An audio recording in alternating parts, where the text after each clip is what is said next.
한진희 장로라고 합니다. 장로로 제가 처음 강단에 서봤습니다. 혹시 탤런트 오는 줄 알고 기대하시던 분 계시죠? 제가 가는 데마다 그렇게 잔뜩 기대하고 있다가 동남아틱한 사람이 올라오니까 좀 실망하는 분들을 보기도 하고, 또 여자인 줄 알고 있다가 강사가 왜 안 오지 이렇게 물어보시는 분도 있습니다. 저는 우리 세계로교회 출석한 지 올해 20년째입니다. 저는 어릴 적부터 예수님을 믿어왔지만 예수님을 믿어서 이렇게 교회 간 것도 아닙니다.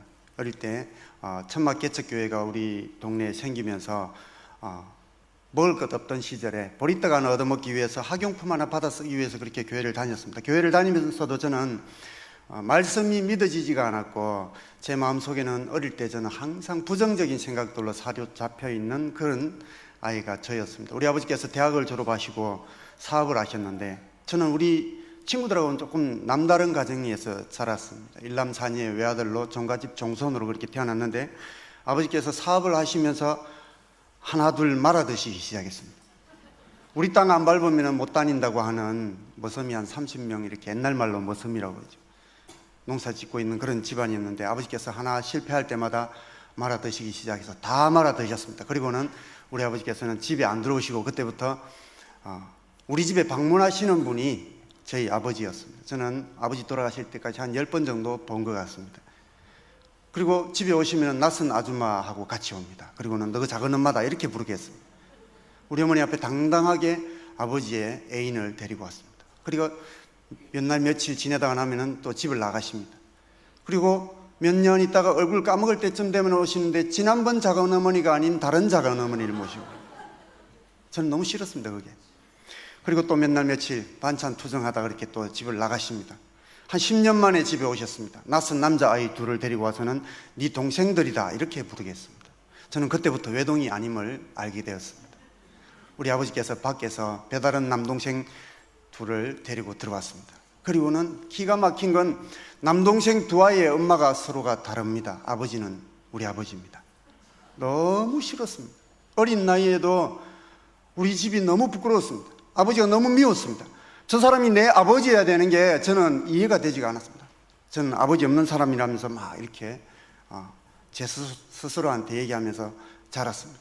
동네 나가면은 우리 집안 형편을 다 알아가지고 어르신들이 저를 불러서 저 위에서 한마디 해주는 게 저는 너무너무 가슴이 아프고 싫었습니다. 진이야, 이리 와봐라. 예. 너는 절대로 다음에 커서 너가 아버지 닮으면 안 된다. 너무 싫었습니다. 외갓집에 가면 이모들은 저를 앉혀놓고는 진이 뭐 자식 너 만약에 다음에 커가지고 장가가서 바람 피기만 피봐라. 다리 몽댕이 팍 분질러 놓을 테니까. 조그만 아이한테 그런 말 하는 게 너무 싫었습니다. 초등학교 1학년 때부터 외갓집에 발 끊었습니다. 그 소리가 듣기 싫었어요.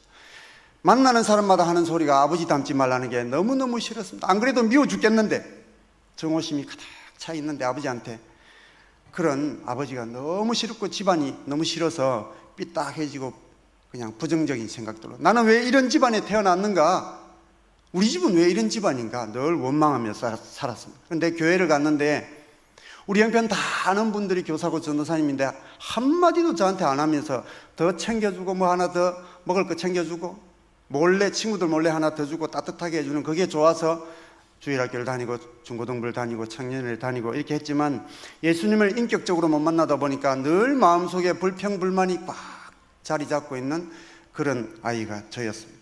그리고 결혼 정년기를 조금 넘기고 난 다음에 저희 집사람과 만나서 결혼을 하고 사업장을 녹산국가공단으로 이전하게 되면서 우리 담임 목사님의, 지금 선임모 담임 목사님의 주례로 결혼을 했습니다. 그리고는 그때부터 우리 세계로교회에 출석을 하게 되었는데, 우리 세계로교회로 출석을 하면서도 저는 제 신앙과는 여전히 변함이 없었습니다. 주일 낮예배만 참석하는 그런 신앙이었습니다.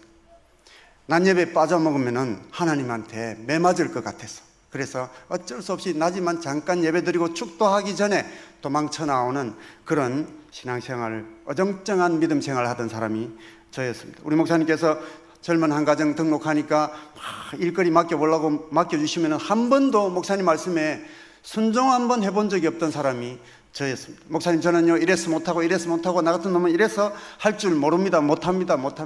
모태 신앙도 아니면서 제 입으로 모태를 남발하던 그런 사람이 저였고, 헌금에 대해서 설교를 우리 목사님께서는 1년에 한 번 할까 말까 하는데, 한 번 딱 1년에 하면은 제 마음속에는 거부 반응부터 확 일어납니다. 그러면서 제 마음속으로 저거 봐라, 우리 목사님 평소에 자기 입으로 그렇게 돈 얘기 안 하신다고 해놓고는 오늘 또 돈 얘기 하시네. 우리 목사님 돈을 너무 좋아하시는 것 같아. 너무 밝히시는 것 같아. 막 부정적인 생각들이 막 일어났습니다. 이런 저한테 2002년도에 아주 큰 변화의 사건이 하나 닥쳐오게 되었습니다. 제가 집사람 몰래 보증을 하나 서줬습니다.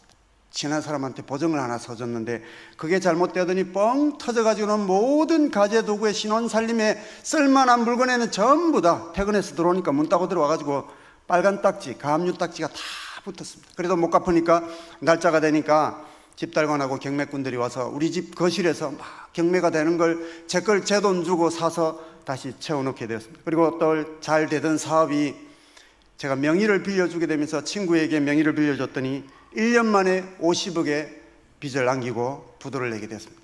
제가 하던 사업도 연달아서 부도가 나게 되었고 또다시 빚독촉에 시달리고 가압류 딱지가 붙고 오늘 내일 길바닥에 나앉을지 모르는 위기에 서게 되었습니다. 날마다 부부싸움을 하게 되었고 빚독촉에 시달리면서 퇴근해서 들어오면은 왜 당신 마음대로 했냐면서 막 집사람이 닥달하면은 저는 내가 내 혼자 잘 살려고 그랬냐? 다 가족들 생계 책임지려고 한 거 아니냐? 하면서 새벽녘까지 부부싸움을 하곤 했고 가정이 천국 같아야 되는데 지옥 같은 가정생활이 연속이 되었습니다. 아침에 눈 뜨면은 새벽녘부터 빚쟁이들이 수십 명이 집 앞에 진치고 있습니다. 둘째 아이를 낳고 난 다음에 산후 우울증을 겪고 있던 집사람이 보증과 부도까지 겹치게 되면서 우울증이 막 심해지더니 어느 날 퇴근해서 집에 들어오니까 서류 한 장을 집어던지면서 도장 찍어놨으니까 이혼하자. 도대체 당신은 이해할 수 없는 사람이다. 당신하고는 더 이상 못 살겠다. 결혼해서 부부면은 뭐라도 한 가지 의논을 하고 일을 해야지. 자기 마음대로 하고 싶은 대로 다 하고 도장 찍어주고 일 빌려주고 마음대로 살 것 같으면 왜 결혼했냐고. 집을 이 모양 이 꼴로 만들어가지고 어떻게 살겠냐고. 당신하고 못 살겠다. 이혼하자. 하고 싶은 대로 마음대로 하려면 이혼하고 네 마음대로 한번 해봐라 하는데 제 눈앞이 캄캄해졌습니다. 내 능력으로 내 힘으로는 도저히 갚을 수 없는 이 엄청난 빚더미 앞에서 뒤로 물러갈 수도 없는 위기와 절망 앞에서 제 스스로 목숨을 끊고 싶었던 적이 한두 번이 아니었고 아직 걸음도 걷지 못하는 100일 안 된 아들과 4살짜리 딸아이를 바라보면서 앞길이 막막했습니다. 이런 상황을 전혀 모르시는 우리 목사님께서 어느 날 저희 부부를 불렀습니다. 그리고는 구역장의 직분을 맡겨주셨습니다. 저는 평소하고 똑같이 반응을 했습니다. 목사님, 제가 쫄딱 망해가지고 길바닥에 나앉을 형편인데 무슨 구역장을 합니까? 못합니다. 안 합니다. 나 같은 놈이 뭔 자격이 있다고 합니까? 못한다는 말을 막 남발하고 있는데 우리 목사님께서 저희 부부한테 따끔하게 한마디 던져주셨습니다. 힘들고 어려울 때일수록 하나님 앞에 헌신 한번 해보십시오.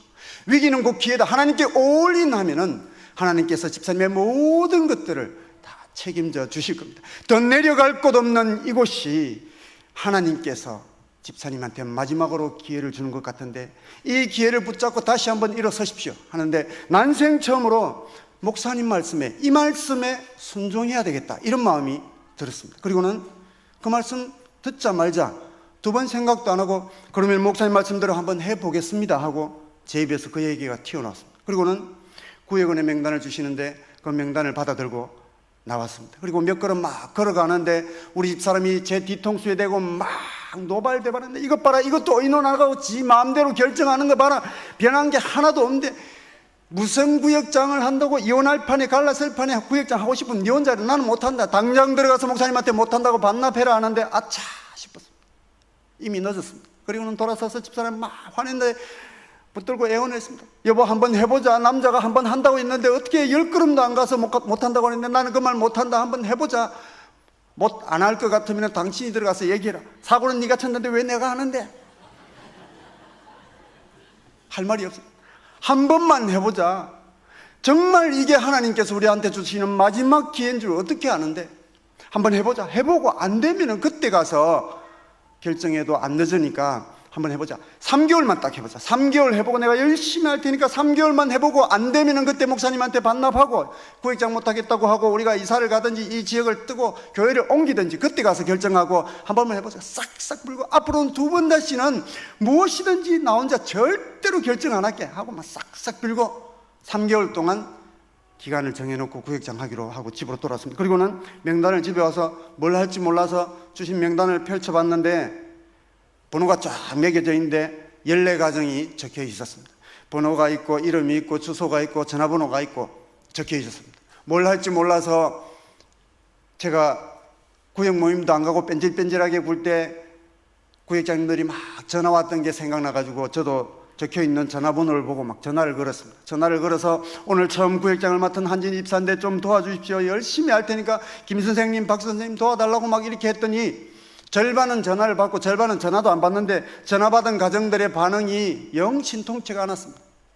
어떤 가정은 전화 받아가지고 우리 집에 교회 다니는 사람 없는데 전화 잘못한 거 아닙니까? 이렇게 얘기하고, 어떤 분들은 하도 그 교회에 누구누구가 교회 놀러 한번 가자고 유명한 연예인 오는데 이번 주에 오니까 연예인 얼굴 한번 보러 가자고, 가수가 오니까 한번 가자고 해서 노래 들으려고 갔지 연예인 얼굴 보러 간 거지 우리가 교회 가려고 간 게 아니라고. 예수 믿을 사람들이 아니니까 전화하지 말라고 했지만 매일같이 전화를 걸었습니다. 매일 전화 거니까 한 일주일 전화 걸었더니 제 전화번호가 노출되니까 전화를 안 받기 시작하는 거예요. 그래서 우리 집사람 전화기로 막 전화를 거니까 또 한 일주일 받더라고요. 일주일 뒤에 또 안 받아가지고 집 전화도 걸어보고 전화번호 다 알려지니까 안 받아가지고 안 되겠다 싶어서 제가 동전을 바꿔가지고 우리 동네 공중전화를 막 돌아다니면서 전화를 걸었습니다. 전화를 거니까 받는데 받는 사람마다 박 선생님, 김 선생님 좀 도와달라고 막 하면서 가족들 이름 좀 불러달라고, 아들, 딸, 아내 이름, 부모님 이름 불러달라고 하니까 어떤 분이 이 사람이 남의 집 호구조사에서 어디다 써먹으려고 하냐고 막 화를 내면은 제가요 이 이름들을 받아 적어가지고 새벽마다 하나님 앞에 가서 당신들을 위해서 축복 기도해 줄게, 내가 복 빌어줄게, 복 빌어주는 게 뭐가 나쁘냐고 이름 불러달라고 매일 막 전화를 걸었더니 귀찮아가지고 진짜인지 가짜인지 모르지만 막 이름 불러주는데 불러주는 걸 막 매일 받아 적었습니다. 받아 적어가지고 14가정 명단을 다 받아 적어서 딱 보니까 한 50명이 됐습니다. 이 50명을 가지고 기도한다고 했으니까 새벽마다 가서 기도한다고 했으니까 빈말을 하면 안 되니까 기도해야지 마음 먹고는 새벽 기도 가려고 마음 먹었는데 제가 그 당시까지만 해도 한 20년 교회 다니면서 한 번도 새벽 기도를 안 가봤습니다. 그래서 몇 시에 하는지도 몰랐습니다. 그래서 교회 전화 걸어서 물어보니까 새벽 5시부터 한다고 해서 제가 제 딴에는 좀 일찍 간다고 한 10분 전에 도착하니까 많은 분들이 와 계시는데 불을 환하게 켜놓고 막 찬송을 하고 계시더라고요. 목사님께서 앞에서 찬송을 막 같이 하시더라고요. 한 10분 동안 찬송할 동안에 저는 이름을 막 보고 이름을 외웠습니다. 그리고는 설교를 막 하시더라고요. 5시 되니까 설교를 하시는데 한 20분 설교하시는데 저는 말씀도 안 들렸습니다. 저는 사람 이름을 제가 잘 못 외웁니다. 얼굴하고 이름을 잘 못 외워가지고 새벽에 기도하려고 하면 이름을 외워야지 싶어서 이름을 펴놓고 막 외우고 있는데 목사님께서 설교하시고 난 다음에 공적인 기도 제목들을 막 주는데 저는 그것도 안 들렸습니다. 그리고 이름 막 외우고 있는데 공적인 기도 제목을 다 주시고 난 다음에 여러분 교회와 나라를 위해서 공적인 기도 제목을 위해서 주여 삼창하고 기도하시고 개인적인 기도들을 하시고 돌아가시겠습니다 하면서 주여 할 때 저는 명단을 펴놓고 탁 보고 있는데 주여 함과 동시에 불을 확 다 끄더라. 이름이 안 보였습니다. 아무리 기억하려고 해도 이름이 안 떠올랐습니다. 그래서 휴대폰을 꺼내 들고 휴대폰 불빛으로 희미하게 보이는 그 불빛을 보고 이름을 보고 막 저도 소리를 질렀습니다. 양 사방에서 목이 터져라 막 소리 지르길래 새벽에 원래 이렇게 기도하는가 보다 싶어가지고 저도 같이 따라 소리를 지르기 시작했습니다. 기도할 줄 몰랐기 때문에 세 줄 적어가서 그걸 읽었습니다. 이름만 바꿔가면서 주여 해놓고는 하나님 아버지 풍림 아파트 몇동 몇 호에 박아문계 선생님이 살고 있는데 이분이 우리 교회에 나와서 신앙생활 잘할 수 있게 해달라고 하고는 아내 이름 부르고 아들 이름 부르고 딸 이름 부르고 부모님 이름 부르고 막 기도하는데 한 2가정 기도했더니 백가죽이 땡겨가지고 너무 힘들더라고요. 목소리도 안 나오고 제 마음속에 한 20분은 기도한 것 같아서 시계 쳐다보니까 1분 30초도 안 지나가더라고요. 또 명단을 쳐다보고는 막 기도하는데 한 7, 8가정 기도하고 나니까 목이 쉬어가 목소리도 안 나오고 배가 너무 땡겨서 아파가서 말이 안 나오더라고요. 그래가지고 7가정 기도했는데도 쳐다보니까 15분도 안 지나갔더라고요. 그리고는 또 막 기도하는데 한 10가정 이상 기도를 딱 하고 나니까 갑자기 하나님께서 그동안 제가 신앙생활 잘못하면서 목사님 마음을 아프게 하고 교회 방침에 삐딱하게 불순종했던 지난날의 과거들을 필름처럼 막 보여주시는데 하나님 제가 잘못했습니다. 제가 잘못했습니다. 하나님 그동안 목사님 마음을 아프게 하고 교회 방침에 불순종했던 이 죄인을 용서해달라고 펑펑 울면서 하나님 앞에 매달리기 시작했습니다. 하나님 오늘 지금 이 순간 한 번만 더 저에게 기회를 허락해 주시면 오늘 지금 이 순간부터 몸된 교회를 위해서, 하나님 나라를 위해서 열심히 충성하며 무조건 순종하는 사람이 되겠습니다. 이 한진이를 불쌍히 여겨달라고 펑펑 울면서 하나님 앞에 매달려 울기 시작했습니다. 그렇게 하나님 앞에 회개의 기도가 터져나오고 남아있는 구역 식구들을 위해서 14가정을 다 기도하고 첫 새벽 기도를 기도하고 나오는데 아무도 없더라고요. 부목사님 혼자 탁 기도하고 계시고 나가는데 첫 새벽 기도를 2시간을 기도하게 됐어요. 그리고는 그 다음날 새벽부터 일어나서 구역 식구들을 위해서 기도하고 하나님 저를 불쌍히 여겨달라고 하는데 새벽마다 일어나서 하나님 앞에 나아가는 것이 너무너무 기뻤어요. 이렇게 목사님 말씀에 순종하면서 하나님 앞에 나가서 부르짖어 기도하기 시작하니까 제 신앙관이 바뀌기 시작했습니다. 저는 예전에는 말씀을 들을 때 이렇게 들었습니다. 어떤 한 말씀이 딱 들려오면은 그렇지, 이 말씀은 우리 집사람이 듣고 변해야 되는 말씀이네, 이렇게 들었습니다. 그리고 딱 쳐다보면은 저는 제가 신앙생활을 우리 집사람보다 오래 했다고, 우리 집사람은 저하고 결혼하면서 예수님을 믿었기 때문에 제가 집사람보다 신앙이 훨씬 좋다고 교만했습니다. 그래서 애는 내가 볼 테니까 4개월짜리 아들은 제가 밖에 데려가서 짠디밭에서 앉아 놀고 있고 집사람 보고 너는 이제 예수님 믿었으니까 말씀을 들어야 네가 예수님을 제대로 알 수가 있다고, 믿음을 제대로 가질 수 있다면서 막 이렇게 하다가 어쩌다가 같이 앉아서 예배 드리면은 한 말씀이 들려오면은 이 사람이 들어야 되는데 딴짓하고 있어. 손톱 뜯고 있고 막 이러면 허벅지를 막 꼬집으면서 야, 너한테 하는 얘기인데 네가 똑바로 안 들으면 어떻게 변하는데 말씀 똑바로 안 듣나 하면서 집사람 막 닥달했습니다. 그런 저였는데 목사님 말씀에 순종하니까 하나님 앞에 나가서 부르짖어 기도하기 시작하니까 그 모든 말씀들이 나의 말씀으로, 나의 가슴으로 들리기 시작했습니다.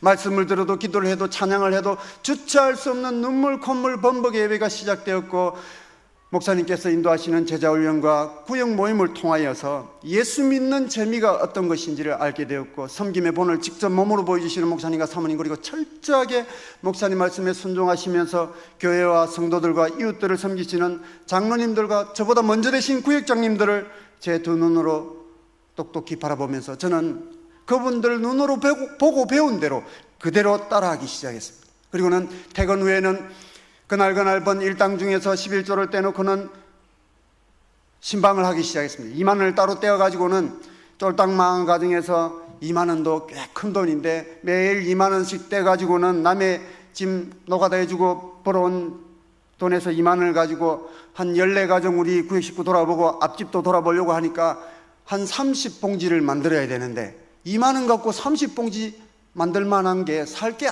아무것도 없어요. 3일 동안 돌아봤는데 아무것도 없었습니다. 그래서 터벅터벅 걷다가 퇴근해서 할 수 없이 그날도 집에 들어가는데 우리 집 앞에 과일 가게 노점상에서 트럭에서 밀감 한 박스 10,000원 이렇게 붙여놓은 걸 보고 2만 원 주고 2박스를 사가지고는 집에 있는 까만 봉지 총 출동해가지고 다 나눠 담았습니다.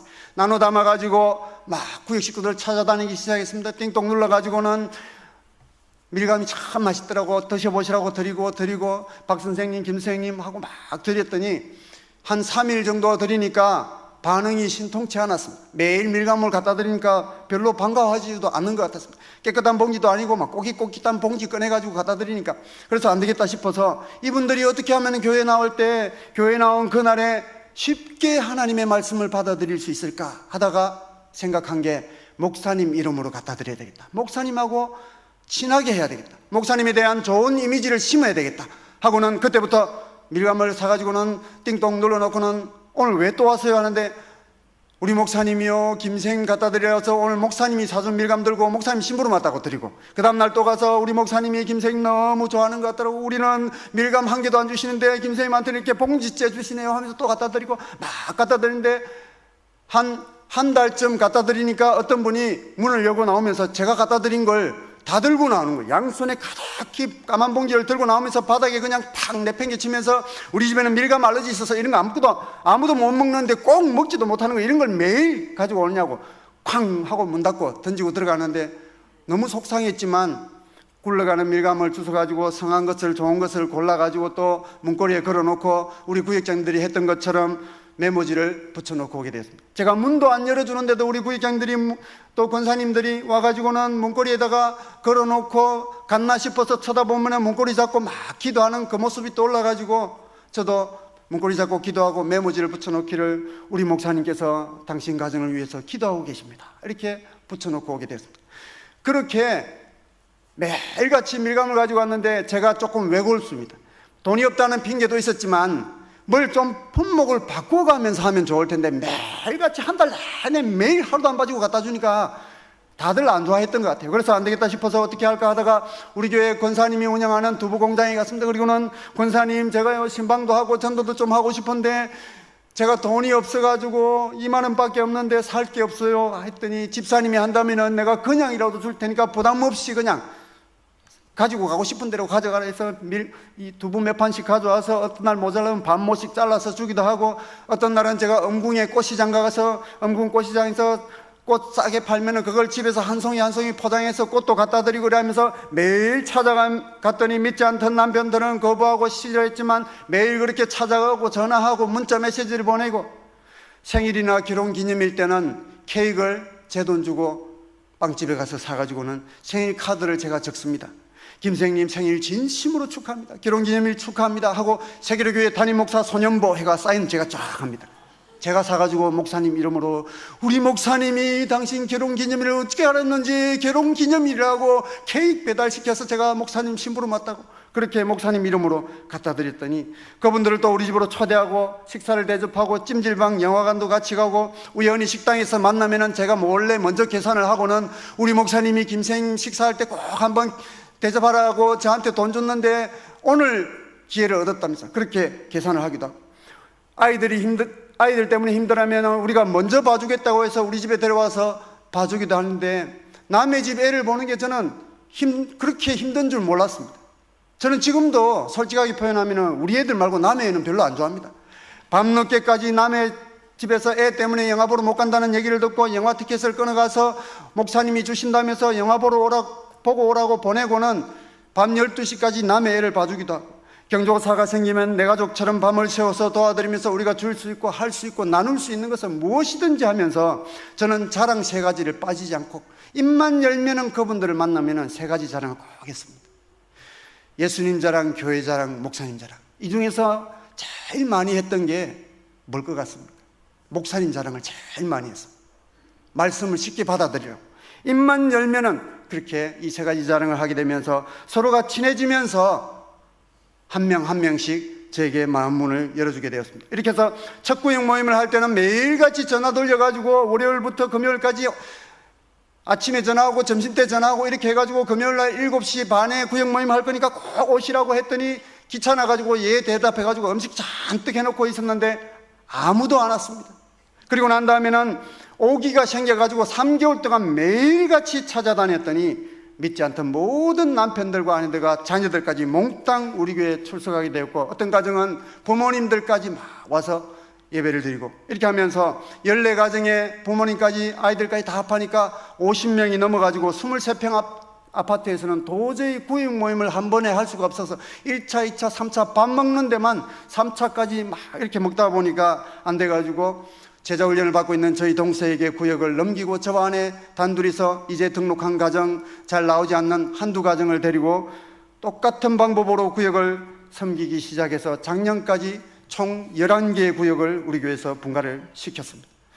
우리 구역에서 분가해 나간 분 중에 정동호 집사님이라고 있습니다. 이분은 제가 예전에 부산에서 서면에서 사업을 할 때 우리 사무실 앞에서 카센터를 조그만하게 하던 분이었는데, 제가 쫄딱 망하고 진해용원, 경남 진해용원으로 도망가다시피 해서 한 3평짜리 사무실 얻어놓고 거기서 다시 일을 하고 있는데, 한 5년 지난 다음에 우리 동네에서 우연히 만났는데 기름때 잔뜩 묻은 작업복을 입고 길 가다가 만나가지고, 저는 부산에서 한 60km 넘는 곳까지 출장 온 줄 알고, 아니 정 사장님 이 먼 데까지 출장을 다 왔냐고 하니까 그게 아니고요 하면서 명함을 주면서 몇 달 전에 여기로 이사를 왔습니다, 놀라면 오세요 하는데, 오늘은 제가 약속이 있어서 못 가고 내일 퇴근하면서 꼭 들릴게요 하고 그 다음날 퇴근하면서 물어서 찾아갔습니다.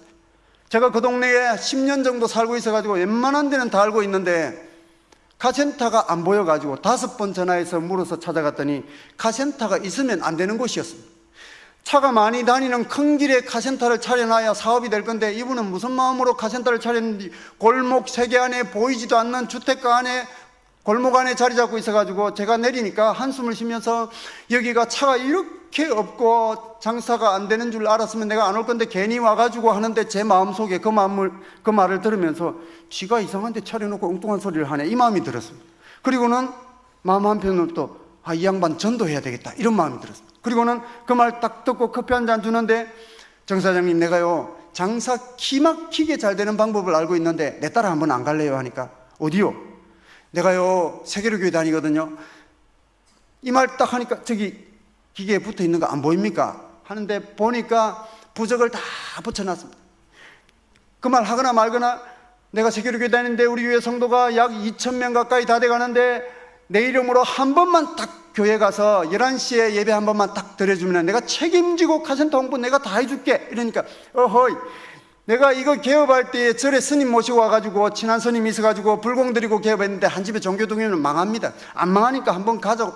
그런 소리 하려면은 내일부터 오지 말라고 하는데, 그 다음날 또 들어가면서 정 사장님, 이거요 우리 목사님이 정 사장님 갖다 드려서 왔습니다 하고 까만 봉지 내미니까 나는 그분 모르는데 우리 목사님한테 말씀드렸더니 우리 목사님이 정 사장님 가게 홍보도 해주시고 기도도 해주시고 이렇게 하신다고 했다고 하면서 그 다음날 또 찾아가고 정 사장님 하면서 우리 목사님이 하고 갖다 드리니까 쓸데없는 소리 하지 말고 오지 말라고 하는데도 매일 찾아갔습니다. 그러면서 우리 집사님이 운영하는, 우리 교회 집사님이 운영하는 간판 가게에 가서 집사님 현수막 2장만 출력해달라고 하고는 제 봉고차 스타렉스 양쪽에다가 한국 카인테리어 엔진 오일 교환 차 수리 해가지고 약도 전화번호 넣어가지고 양쪽에 봉고차에다가 걸고 막 타고 다니니까 우리 교회 저를 아는 분들마다 저한테 야, 한 집사님 언제 이런 정비사 자격증을 다 따가지고 카센터를 오픈했냐고 물어보면은 내가 한 게 아니고 내가 전도하는 대상자인데 집사님도 차 있으니까 꼭 이용해달라고 부탁하고, 아니 이런 걸 개업하려면은 예배도 더 드리고 광고도 하고 이래야 장사가 잘 되지 않느냐 물어보면 또 내가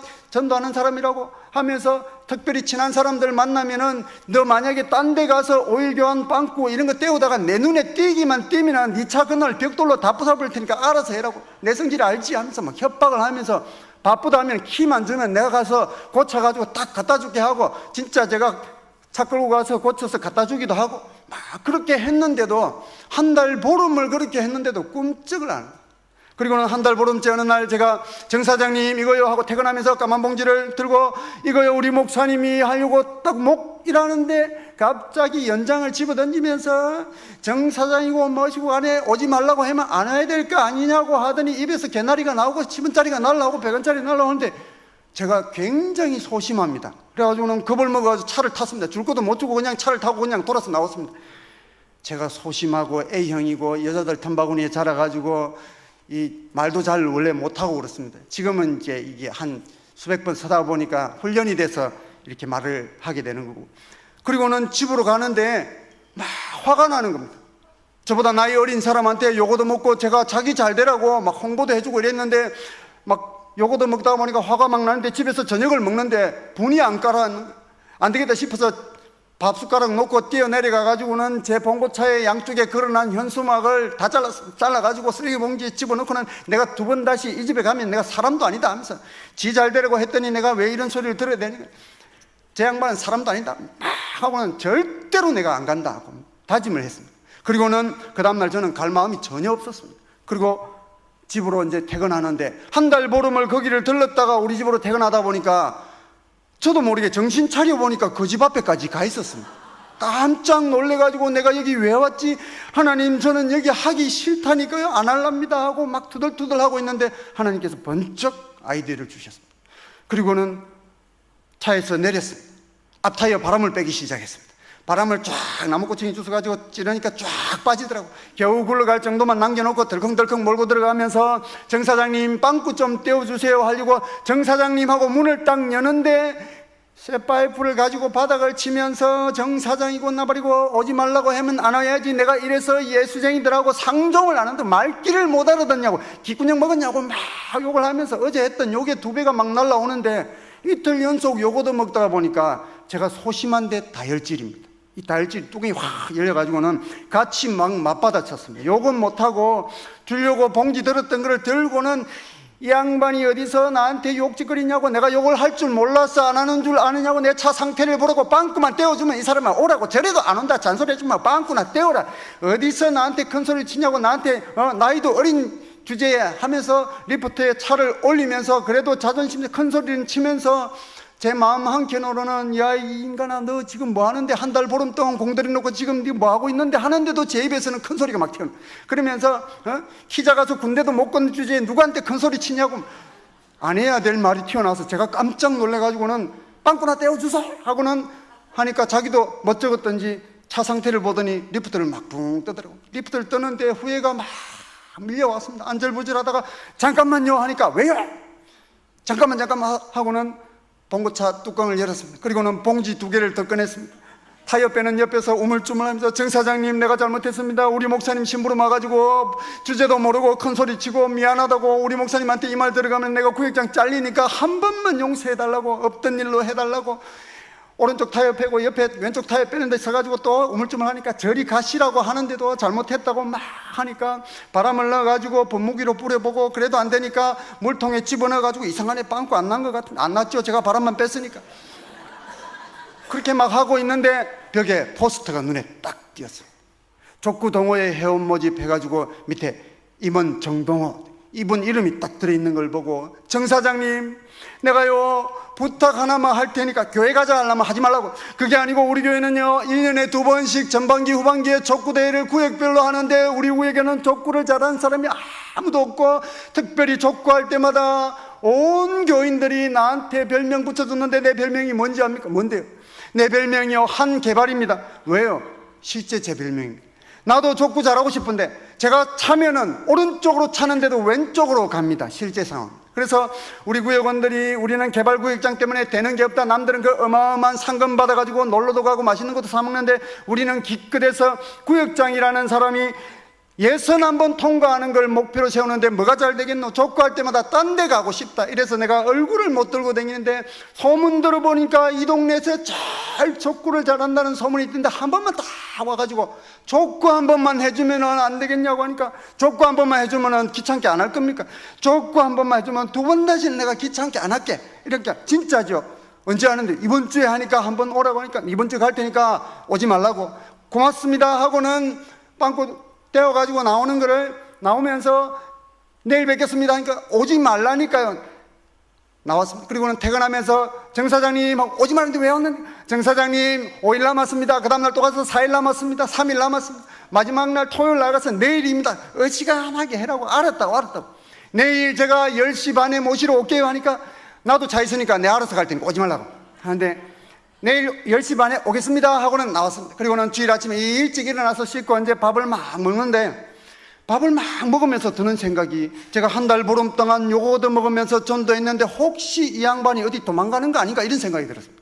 제가 지금도 전도해보니까 10명 중에 7, 8명은 이유가 생기고 한 번에 절대 안 옵니다. 혹시 여러분들은 한 번 얘기하면 탁탁 이렇게 오시는지 모르겠는데 저는 한 번에 거의 안 옵니다. 그래서 혹시나 도망가면 어쩌지 이런 마음에 밥이 안 넘어가서 숟가락을 탁 놓고 벌떡 일어나니까 우리 집 사람이 여보 왜, 아니 오늘 온다고 그랬는데 이 사람이 어디 혹시 갈지 모르니까 못 가게 막아야 되니까 내가 먼저 그 집 앞에 가려고 하니까 약속했으면 오겠지. 아니야. 벌떡 일어나서 그냥 그 집 앞에 10시 반에 간다고 해놓고는 8시 반에 그 집 앞에 차를 딱 갖다 박았어요. 대문도 못 열리도록 차를 탁 갖다 붙였어요. 그리고는 기다렸습니다. 10시 반 됐는데 드디어 10시 반 됐습니다. 안 나왔습니다. 10시 35분, 40분, 45분 막 넘어가는데 50분이 다 돼가는데 교회까지 가는데 10분 걸리는데 조금 일찍 가서 목사님하고 인사도 하고 해야 되는데 50분 다 돼가니까 안 나오니까 이 다이어트질이 또 뚜껑이 열려가지고 제 속으로 이 인간이 약속해놓고 도망갔네 이 생각이 들자마자 뚜껑이 열려가지고 내려가지고는 막 남의 집 대문을 발로 차고 주먹으로 때리면서 정동호 나와라 막 고래고래 주일 아침에 남의 집 대문을 발기질하면서 약속을 했으면 남자가 약속을 지켜야지 하면서 소리를 고래고래 지르는데 밖으로 여는 줄 알고 문에다가 탁 갖다 박았는데 안으로 이렇게 당겨서 열더라고. 문을 탁 열면서 이 양반이 남의 집 앞에 와서 아침부터 행패를 부리냐고. 깜짝 놀고 저는 없는 줄 알았어. 약속을 했으면 내가 약속 지키지 어디 갈 줄 알았어 하더니 입이 다빨 튀어나와가지고는 차를 타면서 투덜투덜하면서 내가 오늘 족구동호회 임원도 새로 거기서 선출하고 회의도 있고 하는데 당신 때문에 내가 임원까지 잘릴 판이라고 하면서 막 차를 타고 가면서 우리 하나님이 절대 안 잘리게 할 거니까 걱정하지 말라고, 우리 목사님이 지금까지 당신한테 손님 보내주고 막 이렇게 하고 당신한테 얘기는 안 했지만 우리 목사님이 오일 교환도 하고 했을 거라고 다 얼굴도 알고 있다 하고 막 하면서 목사님 자랑하고 교회 자랑하고 우리 교회는 이런 사역을 하고 모시고 갔습니다. 교회 가서 주차장에 차를 탁 주차하고 내리는데 이분이 눈이 휘둥그레졌어요. 수천 평 주차장에 들어가면서 깜짝 놀래가지고 내려서 걸어가면서 제가 깜빡한 게 떠올랐습니다. 전도 대상자가 생기면 목사님한테 명단을 드리면서 목사님 기도가 필요합니다, 기도 부탁을 하는데 이분에 대해서는 기도 부탁한 기억이 전혀 안 나는 거예요. 말은 막 목사님한테 얘기했더니 목사님 이렇게 해주셨다 했는데 깜빡했던 거예요.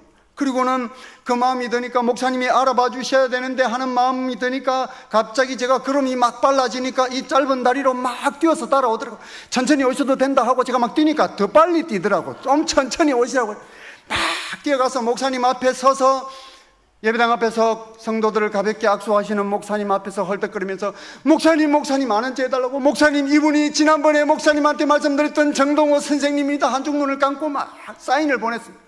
그러니까 우리 목사님이 제 사인을 받으시고는 아이고 이런 정동호 선생님이 우리 교회를 다 오시고 하면서 덥석 마주 달려가시면서 안아주시고, 이분이 진짜로 이 목사님이 내한테 손님 보내주고 먹을 거 주고 기도해주고 진짜 그랬구나 지나고 나서 하는 말이, 그러면서 목사님에 대한 마음문이 열렸었답니다.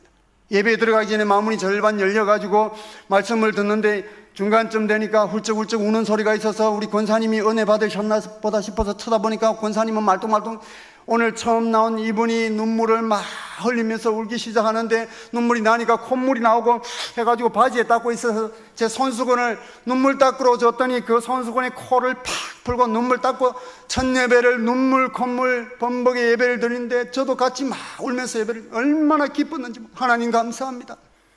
그리고는 눈물의 예배를 마치고 나오게 되었습니다. 예배당을 빠져나오면서 저한테 손수건을 그냥 주면서 툭 치면서 빨아서 줘야 되는 게 예인데 그냥 주면서 집사님 저 목사님 정말 이상한 사람이라고. 왜요? 아니 이 수천 명 중에서 1시간 내내 왜 내한테 얘기를 합니까?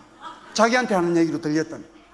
그리고는 예배를 마치고 그 식구들과 교제를 하고 난 다음에 식사를 하고 난 다음에 조추첨을 해서 족구를 하는데 족구 동호회 임원은 뭐가 달라도 달랐습니다. 공중회전회가 내리꽂으니까 키 작은 사람이 내리꽂는데 아무도 못 받는 거예요. 5분도 안 지났는데 8대 0으로 이기고 있었습니다. 우리는 2점 이상 나본 적이 없습니다. 그것도 상대편이 실수를 해서 2점을 나는데 우리가 공격해서 우리 식구들 다 개발입니다. 저하고 똑같습니다. 8대 0으로 이기고 있으니까 방방 뛰면서 제가 이번에는 뭔가 되겠다 하고 응원을 막 목이 터져라 하는데 상대편 수비가 얼떨결에 수비해가지고 우리 쪽으로 공격이 넘어오니까 그때부터 우리 개발 집사님들이 문제가 생겨가지고 맨 뒤에 있는 분들이, 여러분 남자분들 족구해 보신 분들 아시죠? 날라오면 뒤에 계신 분들이 머리로 딱 받아주면은 가운데서 또 한 명 발로 토스 해주고 붕 떼어주면은 이분이 공중회전으로 내리꽂아야 점수가 나는데 뒤에 계신 분들이 머리를 써야 될지 발을 써야 될지 몰라가지고 우물쭈물 하다가 발 갖다 대가지고 멀리 날아가고 머리 대도 멀리 날아가고 제가 그렇습니다.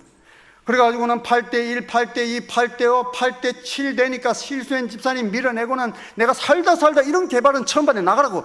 어디서 그런 걸 가지고 그 실력 가지고 여기서 하고 있냐고. 당신 없어도 되니까 나가라고. 9대 8로 역전되고 1세트 지고 2세트도 막 질질 끌려가면서 지고 있으니까 막 길길이 날뛰면서 내가 이런 개발 집합소는 처음 봤네. 무슨 이런 걸 가지고 족구를 다 하냐고. 따나가라고. 내가 혼자 해도 이것보다는 낫겠다.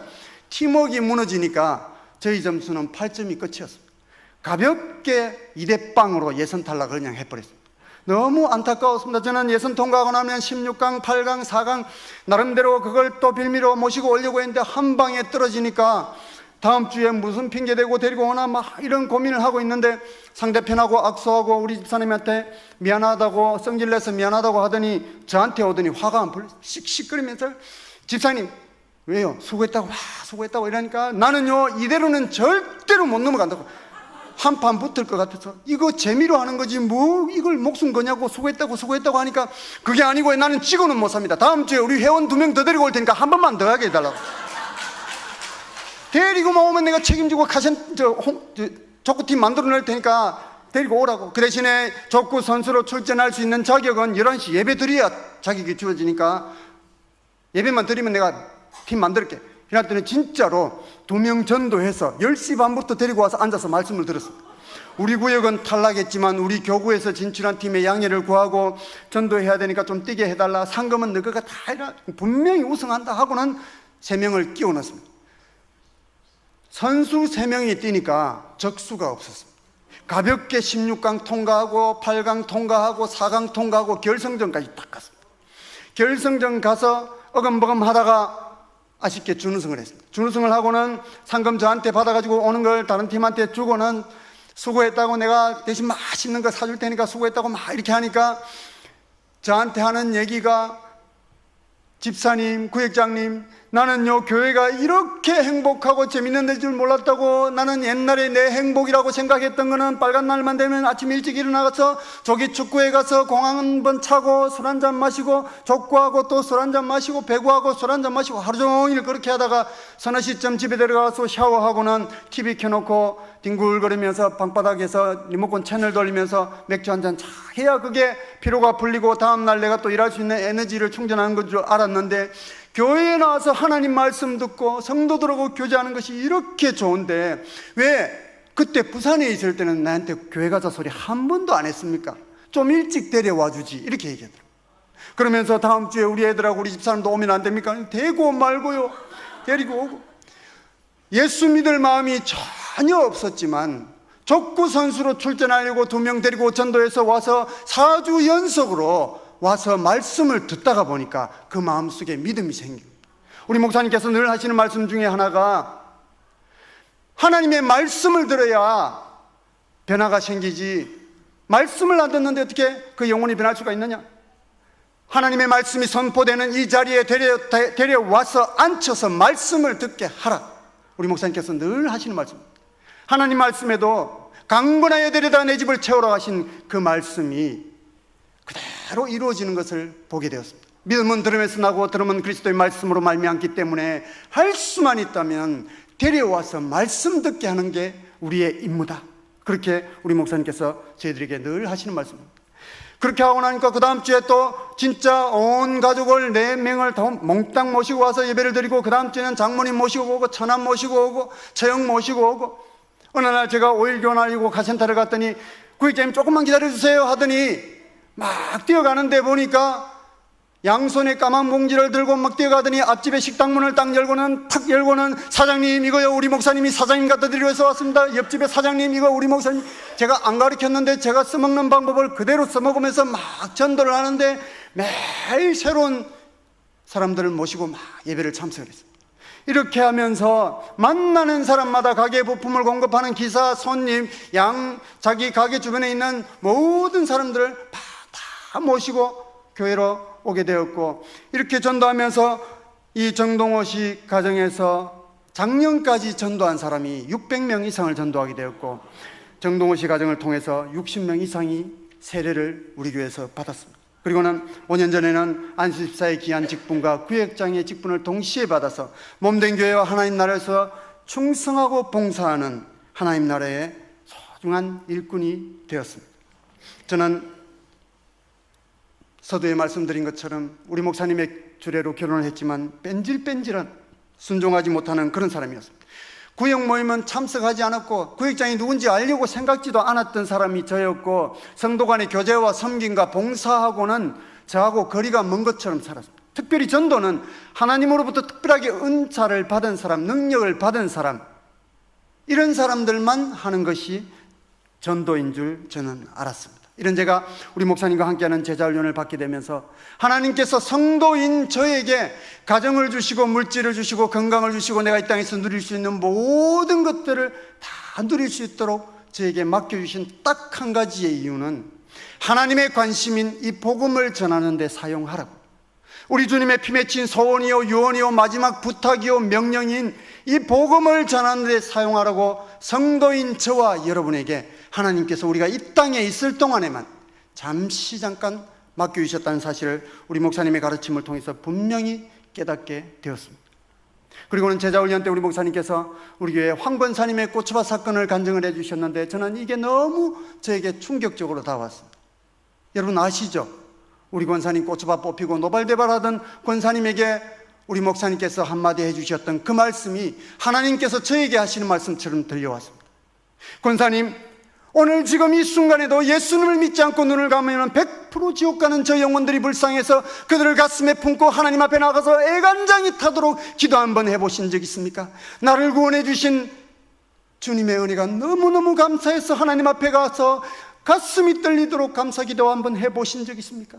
지금 이 순간에도 지옥불을 향해서 죽어가는 저 불신 영혼들을 일가 친척들을 위해서 그렇게 기도 한번 해보신 적 있습니까? 하는 우리 목사님의 말씀이 하나님께서 저에게 하시는 말씀처럼 들렸습니다. 그리고는 그때부터 저는 내 안에도 뽑아내야 될 고추밭이 두 가지가 있음을 깨닫게 해주셨어요. 한 가지는 20년 이상 교회 다니면서 한 번도 우리 주님의 소원이 무엇인지 몰랐던 복음 전하지 못했던 고추밭이 있었고, 또 한 가지는 20년 이상 교회 다니면서 한 번도 순종한 적이 없었던 불순종의 고추밭이 제 안에 있었습니다. 저는 이 두 가지 고추밭을 뽑아내기로 결단을 했습니다. 그리고는 목사님과 같은 방향을 바라보기 시작했고, 같은 비전을 품고 같은 목소리로 기도를 하게 되었고, 비진리가 아니면 무조건 목사님 말씀과 교회 방침에 저는 순종하기로 작정을 했습니다. 이렇게 작정을 하니까 모든 일들이 저한테 은혜가 되었고 감사가 되었습니다. 부족하자면 하나님 일이면은, 교회 일이면은, 목사님께서 시키시는 일이면은 이유를 불문하고 너무너무 기뻤습니다. 전도가 가장 쉽다. 우리 목사님께서 늘 하시는 말씀 중에서 복음 자체의 능력이 있기 때문에 나가서 전하기만 전하면은 때가 되면은 하나님께서 열매 맺게 하실 것이다. 듣든지 안 듣든지 때를 얻든지 못 얻든지 나가서 전하라. 전도가 어렵다고 하는 것은 전하지 않기 때문에 어렵다고 하는 것이다. 나가서 전해보라. 수백 번도 더 들었지만 그제서야 그 말씀이 저에게 새롭게 들리기 시작했습니다. 그리고는 20년 이상 부끄럽게도 한 번도 전해보지 못한 복음을 들고서 우리 가정처럼 쫄딱 망한 두 가정이 더 동력자가 되어서, 우리 가정까지 세 가정이 동력자가 되어서 토요일 오후마다 마을 다니면서 토요 부부 전도팀이라고 저희들끼리 이렇게 붙여놓고는 교회에서 인정하지 않는 그런 비공식적인 전도팀을 우리끼리 만들어가지고 토요일 오후마다 막 다니면서 복음을 전하기 시작했습니다. 처음에는 입술이 안 떨어졌습니다. 대인기피증도 좀 있었기 때문에 남들 앞에서 말을 못했습니다. 집사람을 앞장 세우고 그냥 뒤에 가만히 쫄쫄 따라다녔는데, 제가 신앙생활을 가장 오래 했다고 팀장 하라고 해서 얼떨결에 팀장 냈는데 팀장이 한 달 동안 한마디도 못하니까 너무너무 창피했습니다. 내가 뭐 한다고, 나하고 안 맞는 전도를 한다고 해가지고는 내가 이 고생을 하나, 토요일 안 왔으면 좋겠다 막 후회를 하는데, 월화수목금토 이렇게 오는 게 아니고 저한테는 월토 이렇게 바로 오더라고요. 토요일 오늘도 어김없이 토요일 왔는데 도살장에 끌려가는 소처럼 할 수 없이 그냥 팀장이라서 팀장 아니면은 안 갈 건데 싶어서 억지로 끌려나갔습니다. 끌려나갔는데 우리 팀원 중에 여자 집사님 한 분이 둘, 넷, 여섯 한 동짜리 아파트 갔는데 라인수를 구멍을 재더니, 팀장님 여기는 구멍이 6개밖에 없네 하더니 전도 물품을 6봉지로 막 나누더니 한 봉지씩 막 맡겨주시더니 팀장님이 여기 그 다음에 누구 하더니 오늘 빨리 여기 전도하고 오늘은 다른 지역으로 이동합시다 하고는 쫙 흩어지면서 30분 뒤에 만납시다 하면서 쫙 흩어졌습니다. 그래도 우리 집사람은 저하고 같이 갈 줄 알고 집사람 뒤에 서 쫄쫄 따라가는데 당신 갈 길 가라고 하면서 냉정하게 하면서 자기 길로 쏙 들어가 버리더라고요. 안 보일 때까지 서 있다가 할 수 없어서 저도 제가 맡은 라인에 들어가서 엘리베이터를 타고 일단 15층에 올라갔습니다. 15층에 올라갔는데 양쪽 집을 사이에 두고 왔다 갔다 하는데 벨 누를 용기가 도저히 안 났습니다. 팔을 올렸다가 내렸다가 초인종을 누르려고 심호흡을 몇 번 하고 올렸다 내렸다 벨 누를 용기가 안 났습니다.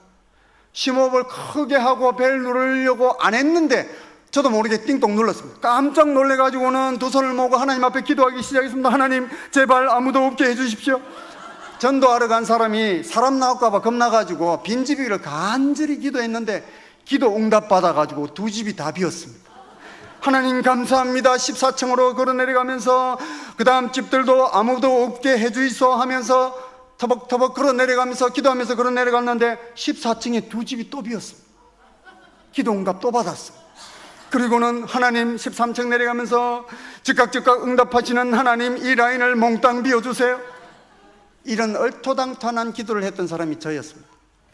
그리고 13층으로 막 내려가는데 하나님께서 저에게 말씀을 한 구절 탁 던져주셨습니다. 빌립보서 말씀. 내게 능력 주시는 자 안에서 내가 모든 것을 할 수 있느니라 하고 배를 딱 누르려고 하는데 감동을 막 주시는데, 아들아 네가 입을 열어 선포하기만 하면 내가 다 알아서 일할 건데 무엇이 두려워서 입을 열지 못하느냐, 담대히 선포하라. 그 감동이 온과 동시에 띵동 해놓고는 신기하게 제 입에서 말이 막 튀어나오죠. 이렇게 외쳤습니다.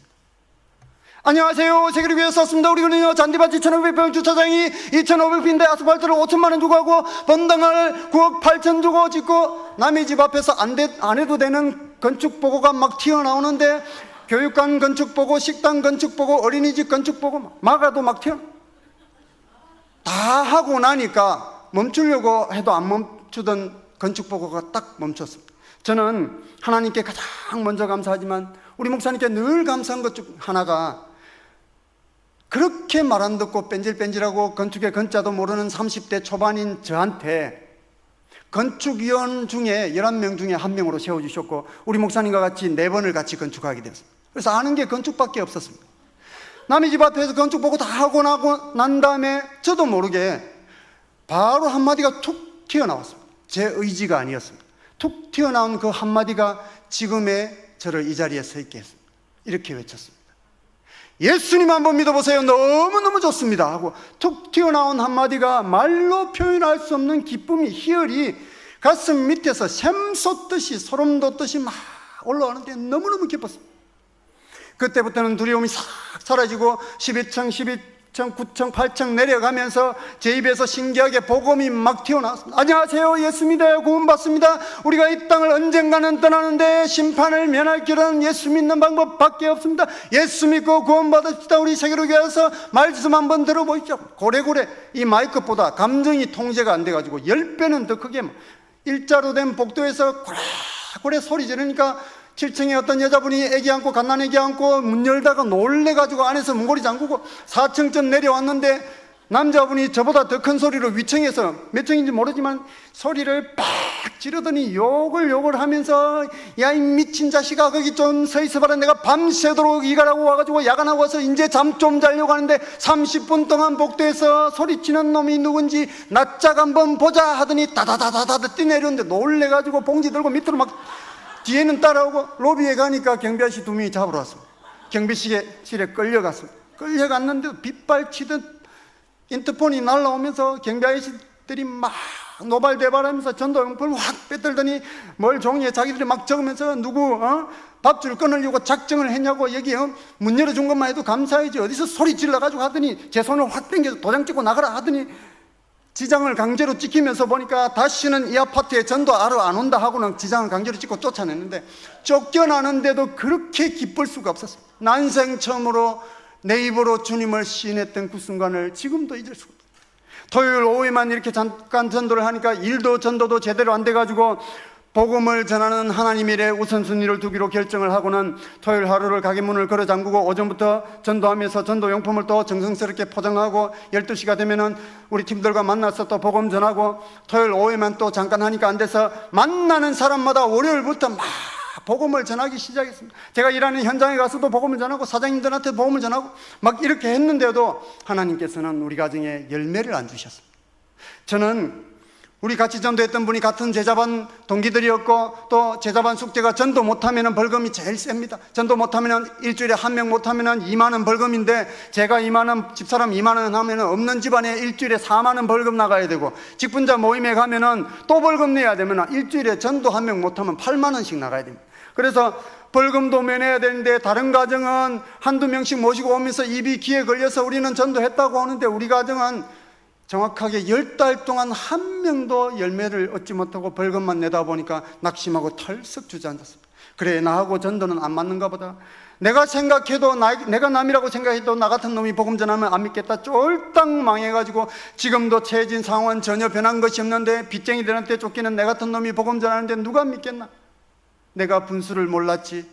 많이 배운 사람들, 잘난 사람, 성공한 사람, 이런 사람들이 전해야 되는 게 복음인데 나는 복음의 방해꾼이야 하고 털썩 주저앉으니까 말씀도 전혀 들리지가 않았습니다. 그렇게 2달이 더 지난 다음에 10월 중순에 어느 날 우리 목사님께서 말씀을 전하시는데 그 말씀이 너무너무 크게 들려왔습니다. 낙심한 자여 다시 일어나라. 하나님의 이름으로 끝까지 행하는 자에게 마침내 하나님께서 함께함을 경험할 것이다. 일어서라 하는데 벌떡 일어났습니다. 그 말씀을 듣고 정신을 차리고는 때를 얻든지 못 얻든지 듣든지 안 듣든지 나가서 막 복음을 전하기 시작했습니다. 포기하지 않고 지속적으로 막 복음을 전했더니 드디어 기한이 차고 때가 되니까 하나님께서 우리가 가는 곳곳마다 열매를 맺게 해주셨는데 1년 동안 찾아다녔던 노인정에서 1년 동안 부도냈던 분들인데 내일 꼭 갖게 하고 떡 2대 해드리면 그것만 받아 드시고 안 나오셨는데 그날도 가시니까 토요일날 가니까 내일 꼭 갖게, 남들은 못 가도 내 혼자라도 갖게, 얻어먹은 게 미안해서 한 번은 꼭 갖게 안 나올 줄 저는 확신하고 있었습니다. 그래서 예 하고는 그냥 건성으로 대답하고 나왔는데 약속 장소로 안 가고 싶었지만 약속 장소가 우리 집 앞에 빵집이었습니다. 그래서 우리 집 앞에 그냥 차 세울 마음도 없이 막 가는데 할아버지 한 분이 도로가까지 뛰어나와서 제 차를 아니까 급하게 차를 세웠습니다. 아니 왜 나온다고 했는데 안 태우고 그냥 가려고 하는데 저는 어르신 안 나오는 줄 알았습니다. 안 나오기는 내가 약속했잖아 하면서 어이 빨리 와 차 왔어 하는데 뒤로 돌아보는데 한 분 약속했는데 뒤에 10분이 더 계셨습니다. 하나님께서 첫 열매로 11분을 주시는데 제 봉고차에 꽉 채우고 모시고 가는데 너무너무 기뻤습니다. 기뻐가지고 하나님 감사합니다 감사하면서 눈물을 줄줄 흘리니까 옆에 타신 할아버지가 보시더니 왜 니 어디 아프나? 아니요 어르신들 모시고 가니까 제가 너무 기뻤어요. 눈물이 니는 좋으면 눈물 나는가 봐. 예 모시고 가서 목사님께 인사하고 기도받게 하고 이렇게 2004년도부터 본격적인 전도를 시작했지만 2004년도에는 한 명도 열매 맺지 못했던 우리 가정이 2005년도에 이 어르신들을 열매로 맺기 시작해서 2005년 1년 동안에 저희 부부가 360명을 전도를 해서 그의 성지순례 티켓을 전도왕에게 주는 상으로 2장을 받아서 성지순례도 다녀오게 되었고 그 다음에는 200명을 전도하고 그 다음에는 280명, 그 다음에는 480명, 그 다음에는 387명 이렇게 전도하게 되면서 아까 목사님께서 소개해 주신 것처럼 약 4,000명 이상을 전도하게 되면서 우리 교회에서 저희 가정을 통해서 600명 이상이 세례를 받게 되었습니다. 복음을 전하기 전에 우리 가정은 사업 실패와 빚더미에서 쫄딱 망해서 결국은 이혼의 위기까지 가게 되었지만 목사님 말씀에 순종하여서 위기를 기회로 삼고 어려움 중에도 구역을 섬기며 복음을 전하면서부터 하나님께서는 우리 가정에 피할 길을 열어주시고 더 좋은 것들로 채워주시며 빨간 딱지가 붙어있는 23평짜리 아파트에서 34평의 신도시로 살 수 있도록 사업에도 복을 주셨고 토요일에 장사를 안 했지만 주일까지 장사하는 사람들보다 더 큰 거래처를 연고도 없는 길 가다가 만난 사람을 통해서 등록하게 해주셔서 11조도 3배 이상 더 많이 드릴 수 있도록 은혜와 복을 주셨고 제 어린 아들이 선천적으로 엄지손가락이 기형으로 펴지지 않는 손가락으로 태어났지만 복음을 전할 때에 일산 든든한 교회 장양희 목사님의 신유집회를 통해서 수술 일주일을 앞두고 의사의 손길이 아닌 하나님의 손길로 쫙 펴주시는 이런 기적의 하나님도 복음을 전할 때에 경험할 수 있도록 은혜를 베풀어 주셨습니다. 무엇보다도 이 부족한 사람이 못나고 모자란 사람이 우리 교회에서 안수집사의 직분으로 섬길 수 있도록 기회를 주셨고 교구장으로 방송부장으로 또 구역장으로 전도간증 사역팀장으로 여러 가지 직분을 가지고 마음껏 하나님 나라를 위해서 일할 수 있는 귀한 직분을 허락해 주셨고 올해부터는 장로로 섬길 수 있는 자격 안 되는 이 사람에게 중요한 정말 귀한 직분을 허락해 주셨습니다. 저는 앞으로도 우리 하나님의 관심인 이 복음을 전하는 일, 우리 주님의 피 맺힌 소원이요 유언이요 마지막 부탁이요 명령인 이 복음을 전하는 일에 우리 하나님께서 저를 이 땅에서 불러가는 그날까지 두 발로 더 열심히 뛰면서 전할 것을 다짐하면서 이 모든 영광을 살아계신 하나님께 올려드립니다. 감사합니다.